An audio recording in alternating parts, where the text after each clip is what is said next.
Hi అండి, welcome back to my channel. నేను మీ నారాయణని. నేనైతే ఈరోజు ఒక వంటకంతో మీ ముందుకు వచ్చానండి.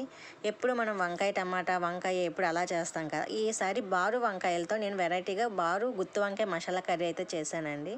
ఒకసారి చూసేయండి వాటికి ఏమేం కావాలో.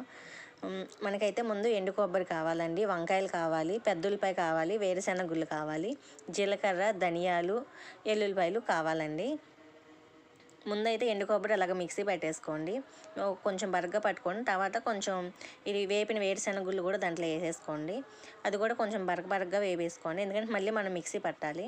దాంట్లో ఒక స్పూన్ ధనియాలు, ఒక స్పూన్ జీలకర్ర, ఇవి మనం 10 రెబ్బలు ఎల్లుల్లిపాయలు, కొంచెం పసుపు అలా వేసుకొని ఉండాలి. పసుపు నేనైతే 3 స్పూన్స్ అయితే కారం వేసుకున్నానండి. మీకు ఎంత కారం తింటే అంత వేసుకోండి. అలా 3 స్పూన్స్ అయితే వేసుకున్నాను. నెక్స్ట్ మనం దీంట్లో కొంచెం ఉప్పు కూడా వేసుకొని మిక్సీ పట్టేసుకోండి. కొంచెం మిక్సీ పట్టుకున్నాక పెద్ద ఉల్లిపాయ కూడా వేసేసి అది కూడా మళ్ళీ మిక్సీ పట్టేసుకోండి. మనకి మిక్సీ పట్టుకుంటే ఇలా ముద్దలా వచ్చిద్దండి అది అంతా. ఇది ఇంకా పక్కన పెట్టేసుకుంటే మనకి నెక్స్ట్ ఈ బారు వంకాయలు ఉంటాయి కదా, ఈ బారు వంకాయలు మధ్యలో మనం కట్ చేసుకుందామండి. ఇలాగ మధ్యలో కట్ చేసుకొని ఇప్పుడు మనం మిక్సీ పట్టిన ముద్ద ఉంది కదా, ఆ ముద్ద దీంట్లో పెట్టేసుకుందాము. అన్నిట్లకి అలాగ కోసేసుకొని మధ్యలో ఘాట్లు పెట్టేసుకుందాం. మనం దాంట్లో పెట్టేసుకొని పక్కన పెట్టుకుందాం. ఇలాగ పెట్టేసుకున్నానండి నేనైతే.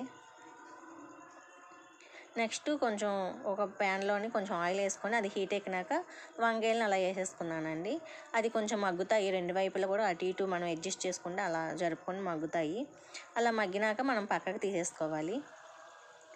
ఇలా అయినాయండి, పక్కకు తీసేసుకున్నాను. తర్వాత నెక్స్ట్ ఇంకో పొయ్యి మీద మనం ఇంకో ప్యాన్ పెట్టుకొని దాంట్లో కొంచెం ఆయిల్ పోసి తాలింపులు 2 ఎండుమిరపకాయలు, కొంచెం కరివేపాకు బాగా వేగినాక ఇంకొక ఉల్లిపాయ కోసుకోండి, చిన్నగా ముక్కలు కోసుకొని అలాగ వేసుకోండి. దాంట్లోని మగ్గినాక దాంట్లో కొంచెం పసుపు, కారము, ఉప్పు వేసి కొంచెం మగ్గనివ్వండి.